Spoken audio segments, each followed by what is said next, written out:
പ്രധാന വെല്ലുവിളികൾക്ക് സാങ്കേതികമായി ഒരു പരിഹാരം കണ്ടെത്തിയിരിക്കുകയാണ് Thiruvananthapuram Akkulam the school of the good ഷെപ്പേർഡിലെ 9ാം ക്ലാസ് വിദ്യാർത്ഥികൾ.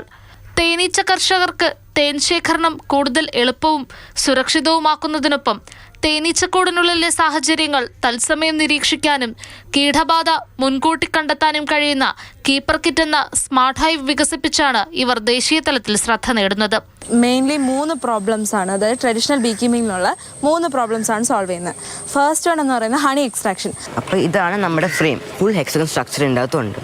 ബീസിനകത്ത് ബീസ് വാക്സ് ഫില്ല് ചെയ്യും. ഇപ്പോൾ ഇതിനെ ഭയങ്കര സ്റ്റിഫാണ്. അപ്പോൾ നമ്മൾ തേൻ എടുക്കണ ഭയങ്കര സിമ്പിളാണ്. ഇവിടെ ഈ ഹോളിൽ കൂടെ റോഡ് കയറ്റിയിട്ട് അങ്ങ് ലിഫ്റ്റ് ചെയ്താൽ മതി. ഹണി താഴെ ഫ്ലോ ചെയ്ത് വരും. സെക്കൻഡ് പ്രോബ്ലം എന്ന് പറയുന്നത് നോ ഹൈവ് മോണിറ്ററിങ്. നമ്മളെ പ്രോഡക്റ്റിൻ്റെ അകത്ത് നമ്മളൊരു സ്മാർട്ട് ഹൈവ് മോണിറ്ററിങ് സിസ്റ്റം കൂടെ ആഡ് ചെയ്തിട്ടുണ്ട്. അപ്പം ഇത് നമ്മുടെ ഹൈവിൻ്റെ ടെമ്പറേച്ചറും ഹ്യൂമിഡിറ്റിയും ബി ആക്ടിവിറ്റിയും ഇങ്ങനെ കണ്ടിന്യൂസ്ലി മോണിറ്റർ ചെയ്യും. എന്നിട്ട് ഇപ്പോൾ ഏതെങ്കിലും ഒരു വാല്യൂ ഒരു സേഫ് ലിമിറ്റിന് മുകളിലോട്ടോ താഴോട്ടോ പോയാൽ അതൊരു വെബ് ഡാഷ്ബോർഡിലൂടെ നമ്മുടെ ബീ കീപ്പറിന് ഒരു അലേർട്ട് കൊടുക്കും. പിന്നെ മൂന്നാമതെന്ന് പറയുന്നത് പെസ്റ്റ് അറ്റാക്ക്. പെസ്റ്റ് ഇൻഫെക്ഷനൊക്കെ ഡിറ്റക്ട് ചെയ്യാൻ നമ്മളൊരു AI based pest detection system ഉണ്ടാക്കി. ഇത് നമ്മൾ 1 വർഷം കൊണ്ട് ട്രെയിൻ ചെയ്തൊരു മോഡലാണ്. സോ ഈ സിസ്റ്റം കണ്ടിന്യൂസ്ലി ഹൈവിനെ മോണിറ്റർ ചെയ്യും. ഒരു പെസ്റ്റിനെ കണ്ടാൽ ഇത് കറക്റ്റ്ലി ബീ കീപ്പറിനെ അലേർട്ട് ചെയ്യും. പ്രിയേഷ്, അർണവ് ശരത്, എഡിൻ ജോസ്, ജ്വാല നായർ, അമേയ, ആധ്യ എന്നീ വിദ്യാർത്ഥികളാണ് ഈ സംരംഭത്തിന് പിന്നിൽ. തങ്ങളുടെ പ്രൊജക്ടിന്റെ ഭാഗമായി വിദ്യാർത്ഥികൾ കെയ്സൺ എന്ന സ്റ്റാർട്ടപ്പും രൂപീകരിച്ചു. 8 മാസത്തെ ഗവേഷണത്തിനും നിരവധി പരീക്ഷണങ്ങൾക്കും ശേഷമാണ് സ്മാർട്ട് ഹൈവിന് അന്തിമരൂപം തയ്യാറാക്കിയത്. തേനെടുക്കണമെങ്കിൽ കോഴി തുറക്കണം. കോഴി തുറക്കുമ്പോൾ സ്വാഭാവികമായിട്ട് ഈച്ചയുടെ കുത്ത് കിട്ടും. ആ ഈച്ചയുടെ കുത്ത് ഭയന്നാണ് അവർ എടുക്കാത്തത്. പക്ഷേ ഈ സംവിധാനം അനുസരിച്ചാണെങ്കിൽ തേൻ കുഞ്ച തുറക്കാതെ വെളിയിൽ നിന്നുകൊണ്ട് ഒരു ലിവർ തിരിച്ച് തേൻ പുറത്തുകൊണ്ട് സാധിക്കും. അത് വളരെ നല്ലതാണ്, സൗകര്യപ്രദമാണ്. സീഡ് ദ ഫ്യൂച്ചർ ഓൺട്രപ്രണേഴ്സ് ദേശീയ ഇന്നൊവേഷൻ മത്സരത്തിൽ 3ാം സ്ഥാനം ലഭിച്ചു. രാജ്യത്തെ 238 സ്കൂളുകളിൽ നിന്ന് തിരഞ്ഞെടുക്കപ്പെട്ട ടീമുകളിൽ വെറും 10 സ്കൂളുകൾക്കാണ് ഫൈനലിൽ ഇടം നേടാനായത്. അവരിൽ കേരളത്തിൽ നിന്ന് പങ്കെടുത്ത സംഘമാണ് ഈ നേട്ടം സ്വന്തമാക്കിയത്. കർഷകരുടെ അധ്വാനം കുറയ്ക്കുകയും ശുദ്ധമായ തേൻ ഉൽപാദനം പ്രോത്സാഹിപ്പിക്കുകയും തേനീച്ച കോളനികളുടെ സംരക്ഷണം ഉറപ്പാക്കുകയും ചെയ്യുന്ന ഉൽപ്പന്നമാക്കി കീപ്പർ കിറ്റിനെ വിപണിയിലെത്തിക്കുകയാണ് ഇനി വിദ്യാർത്ഥികളുടെ ലക്ഷ്യം. മാതൃഭൂമി ന്യൂസ്, തിരുവനന്തപുരം. ഇന്ദുലേഖ രേണു നമുക്കൊപ്പം ചേരുകയാണ്. ഇന്ദു, നമ്മളൊക്കെയും പലപ്പോഴും ചിന്തിച്ചിട്ടുള്ള ഒരു കാര്യം തന്നെയാണല്ലോ ഈ തേൻ ശേഖരണം എത്രത്തോളം റിസ്ക് ഉള്ള ഒരു കാര്യമാണ്. ഈ തേനീച്ചയുടെ കുത്തേൽക്കാതെയൊക്കെ ചെയ്യേണ്ടത് എന്നൊരു കാര്യം നമ്മൾ ചിന്തിച്ചിട്ടുള്ള ഒരു കാര്യമായിരിക്കും. പക്ഷേ ചിന്ത അതുണ്ടാകും, അത് ഉപേക്ഷിച്ച് പോകും. പക്ഷെ ഇവിടെ ഈ കുട്ടികൾ അവരുടെ ജോലി എത്രത്തോളം എളുപ്പമാക്കാൻ എങ്ങനെ സാധിക്കുമെന്ന് ചിന്തിക്കുന്നു, അതിൽ ഗവേഷണം നടത്തുന്നു, പുതിയൊരു സ്റ്റാർട്ടപ്പുമായി മുന്നോട്ട് വരുന്നു. ശരിക്കും ഭാവിയുടെ വാഗ്ദാനങ്ങളെന്ന് നമുക്ക് അഭിമാനത്തോടെ പറയാൻ കഴിയുന്ന കുട്ടികളല്ലേ ഇന്ദു? എത്ര മികച്ചൊരു കണ്ടുപിടുത്തമാണല്ലോ ഈ കുട്ടികളുടെ ഭാഗത്തു നിന്ന് ഉണ്ടായിരിക്കുന്നത്. 9ാം ക്ലാസ് വരെ ആയിട്ടുള്ളൂ ഇവരൊക്കെ.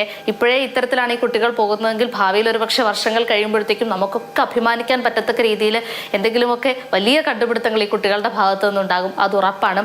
എന്തായാലും ഈ തേനീച്ച വളർത്തൽ അല്ലെങ്കിൽ ഈ ഒരു കൃഷി എന്ന് പറയുന്നത് എല്ലാവരും ഒന്നും പരീക്ഷിക്കുന്ന അല്ലെങ്കിൽ എല്ലാവരും ഒന്ന് മുന്നിട്ടിറങ്ങുന്ന ഒരു മേഖലയല്ല. കാരണം നമുക്കറിയാം ഒരുപാട് റിസ്ക് ഉള്ള ഒരു മേഖലയാണ്. എപ്പോഴും സക്സസ് ആവണമെന്നുമില്ല ഈ ഒരു കൃഷിയിലേക്ക് ഇറങ്ങിക്കഴിഞ്ഞാൽ. മാത്രമല്ല അപകടങ്ങൾ ഉണ്ടാവാനുള്ള സാധ്യത കൂടുതലാണ്. ഇതിൻ്റെ കുത്തേൽക്കാനുള്ള സാധ്യതയൊക്കെ വളരെ കൂടുതലാണ്. സാധാരണയായി തേൻ നമ്മൾ കളക്ട് ചെയ്യുന്നത് ഇത്തരം ബോക്സുകളിലാക്കി വരുന്ന തേനീച്ചകൾ ഇതിൽ നിന്ന് തേൻ കളക്ട് ചെയ്യുന്നത് എങ്ങനെയാണെന്ന് പറഞ്ഞാൽ ഈ പുകയൊക്കെ അടുപ്പിച്ച് അതിനെ ഒന്ന് മയക്കി ഓരോ ഷീൽഡും പുറത്തെടുത്ത് ഒരുപാട് സമയമെടുത്താണ് തേൻ കളക്ട് ചെയ്യുന്നത്. പക്ഷേ ഈ കുട്ടികൾ കണ്ടെത്തിയ ഈ ഒരു രീതിയിലൂടെ പോവുകയാണെങ്കിൽ അതിൻ്റെ ഒന്നും ആവശ്യമില്ല. ഈ പെട്ടി ഒന്ന് തുറക്കുക പോലും ചെയ്യാതെ തേൻ നമുക്ക് അത്രത്തോളം എളുപ്പത്തിൽ കളക്ട് ചെയ്യാൻ പറ്റും. മാത്രമല്ല ഇതിൻ്റെ ഉള്ളിലുള്ള ഊഷ്മാവ് അടക്കമുള്ള കാര്യങ്ങൾ കാൽക്കുലേറ്റ് ചെയ്യത്തക്ക രീതിയിൽ അല്ലെങ്കിൽ കൃത്യമായി പുറത്തിരുന്ന് നിരീക്ഷിക്കത്തക്ക രീതിയിലുള്ള സംവിധാനവും ഇവർ ഒരുക്കുന്നുണ്ട്. അതുകൊണ്ട് തന്നെ മറ്റേതെങ്കിലും രീതിയിലുള്ള കുറവോ മാറ്റമോ ഇതിനുള്ളിൽ വന്നാൽ കൃത്യമായ അലേർട്ടുകൾ നമുക്ക് ലഭിക്കും. അപ്പം ഇതിലൊക്കെ കൂടെ നമുക്കെന്താ ഏറ്റവും നല്ല ക്വാളിറ്റിയുള്ള തേൻ ഉൽപ്പാദിപ്പിച്ചെടുക്കാൻ പറ്റും. അപ്പോൾ അത് മാർക്കറ്റിലേക്ക് എത്തിക്കുന്നതിലൂടെ കർഷകർക്ക് വളരെ വലിയ രീതിയിലൊരു ലാഭം ഉണ്ടാക്കിയെടുക്കാൻ പറ്റും. അത് ഈ ഒരു മേഖലയെ വലിയ രീതിയിൽ ഉയർത്തിക്കൊണ്ട് വരുന്നതിന് സഹായിക്കും. ഇപ്പോൾ എന്തായാലും ഇനിയുള്ള ഒരു ഭാവിയിലേക്ക് ഇത് കുറച്ചും കൂടി മാർക്കറ്റിലേക്ക് എത്തി ആൾക്കാരിലേക്ക് എത്തിക്കുകയാണെങ്കിൽ വലിയ രീതിയിൽ ഇതിന് ആവശ്യക്കാരുണ്ടാകും. പുറത്ത് രാജ്യങ്ങളിലൊക്കെ ഇത് പരീക്ഷിക്കുന്നതാണെന്നാണ് കേൾക്കുന്നത്. അപ്പം കേരളത്തിലൂടെ പരീക്ഷിച്ചാൽ ഇവിടെ എല്ലാവർക്കും ഇത് ഉപകാരപ്രദമാവും. ഈ കുഞ്ഞുങ്ങൾക്ക് അവരുടെ അവരെ എത്രത്തോളം നമുക്ക് സപ്പോർട്ട് ചെയ്യാൻ പറ്റുമോ അത്രത്തോളം സപ്പോർട്ട് ചെയ്ത് നമ്മളും ഇത് പരീക്ഷിക്കുകയാണെങ്കിൽ വരികയാണെങ്കിൽ എന്തായാലും ഇതൊരു തീർച്ചയായും ബിന്ദു അത് തന്നെയാണ്. എന്തായാലും 9ാം ക്ലാസ്സിൽ മാത്രം 9ാം ക്ലാസ്സിൽ എത്തിയിട്ടുള്ള കുട്ടികളാണ് ഇങ്ങനെ ഒരു കണ്ടുപിടുത്തം നടത്തി മുന്നോട്ട് വന്നിരിക്കുന്നത്. തീർച്ചയായും അഭിനന്ദനം അർഹിക്കുന്ന ഒരു കാര്യം തന്നെയാണ്. നമ്മളൊക്കെ നേരത്തെ ഇന്ദു പറഞ്ഞതുപോലെ തന്നെ ഇപ്പോൾ ഈ ഒരു 9ാം ക്ലാസ്സിൽ പഠിക്കുമ്പോൾ ഇത്തരത്തിലൊരു കണ്ടുപിടുത്തമായി വരികയാണെങ്കിൽ മുന്നോട്ട് പോകുമ്പോൾ അവർ ഇതിലും വലിയ കണ്ടുപിടുത്തങ്ങൾ ആയി മുന്നോട്ട് വന്നേക്കാം. അതിന് വേണ്ട പിന്തുണ കൊടുക്കേണ്ടത് ഈ പറഞ്ഞതുപോലെ സ്കൂളാണെങ്കിലും പാരൻസ് ആണെങ്കിലും ഒക്കെയാണ്.